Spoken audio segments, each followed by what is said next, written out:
Bismillahirrahmanirrahim. Assalamualaikum warahmatullahi wabarakatuh. Dengan mengucap syukur, alhamdulillahirabbil alamin, kita diberikan begitu banyak kenikmatan sehingga pada kesempatan ini kita bisa bertemu di channel ini.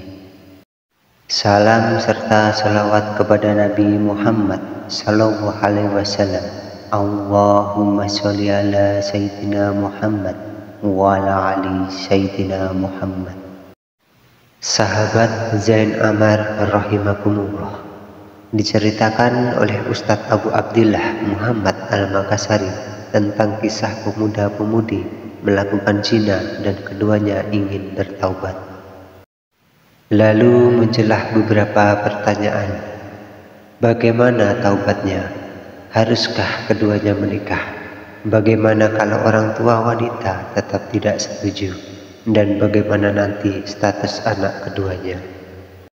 Maka beliau Ustadz Abu Abdillah Muhammad Al-Makassari menjawab, cara taubatnya adalah keduanya bertaubat kepada Allah dengan taubat nasuha, yaitu dengan memenuhi 3 syarat taubat yang disebutkan oleh para ulama. 3 syarat ini disimpulkan oleh para ulama dari Al-Quran dan As-Sunnah.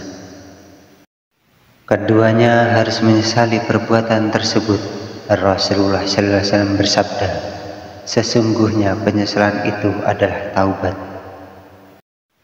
Karena itu, hendaklah keduanya menyesali apa yang telah mereka lakukan, melepaskan diri dan menjauhkan diri sejauh-jauhnya dari perbuatan yang seperti itu.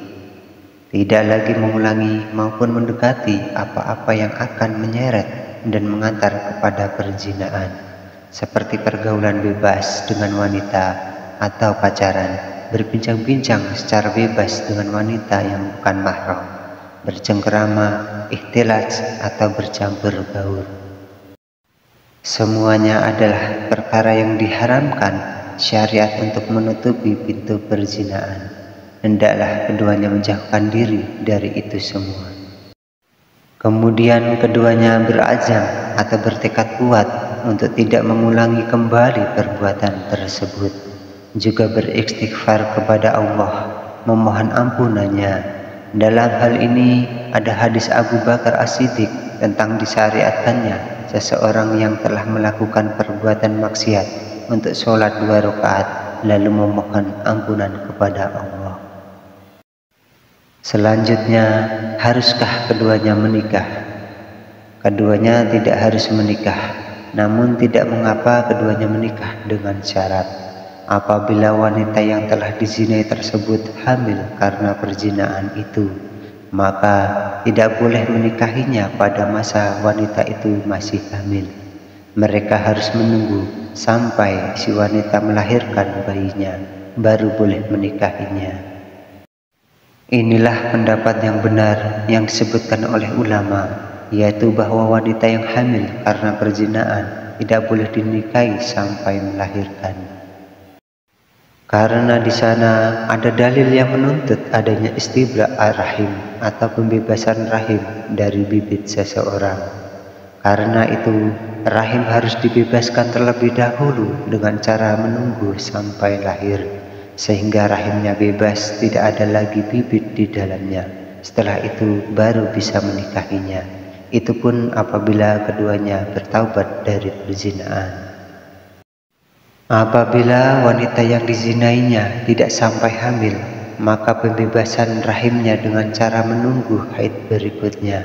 Setelah melakukan perzinahan, kemudian dia haid. Dalam kasus yang seperti ini, boleh menikahinya setelah melewati 1 kali masa haid, yang menunjukkan bahwa memang tidak ada bibit yang tersimpan dalam rahimnya. Dan tentunya ini apabila keduanya bertaubat dari perzinahan. Adapun jika salah satu dari keduanya belum bertaubat dari perzinahan tersebut, sehingga salah satu dari keduanya masih berlaku padanya nama zani atau pezina, maka keduanya tidak boleh menikah.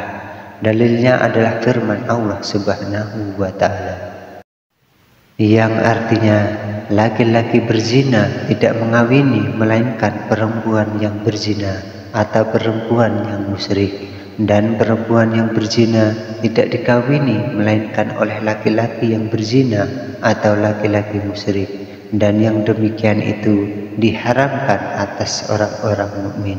Surat An-Nur ayat ketiga. Maksudnya, seorang pezina diharamkan menikah, dan sebaliknya wanita pezina juga haram dinikahi. Jadi bolehnya menikah adalah apabila keduanya memang sudah bertaubat dari perzinaan tersebut, sehingga tidak lagi dinamakan lelaki pezina atau wanita pezina. Selanjutnya, bagaimana status anak keduanya? Ini tentunya kalau ditakdirkan bahwa wanita yang dizinai tersebut hamil akibat perzinaan tersebut, status anak tersebut adalah anak yang lahir karena perzinaan. Anak ini tidak boleh dinasabkan pada lelaki yang berzina dengan ibunya, karena dia bukanlah ayahnya secara syariat. Oleh karena itu, sang anak dinasabkan kepada ibunya. Demikian pula tidak boleh saling waris-mewarisi. Juga seandainya anak tersebut wanita, maka laki-laki tersebut tidak boleh menjadi walinya dalam pernikahan, dan juga bukan mahramnya, sehingga tidak berlaku padanya hukum-hukum mahram, sehingga laki-laki itu tidak boleh berkeluar dengannya, tidak boleh melihat wajahnya, tidak boleh berjabat tangan dengannya, dan seterusnya. Satu-satunya hukum yang berlaku adalah bahwa si laki-laki tidak boleh menikahi anak hasil perzinaan tersebut, karena anak wanita itu berasal dari air maninya. Hanya ini satu-satunya hukum yang berlaku sebagaimana diterapkan oleh para ulama. Wallahu a'lam bishawab. Wassalamualaikum warahmatullahi wabarakatuh.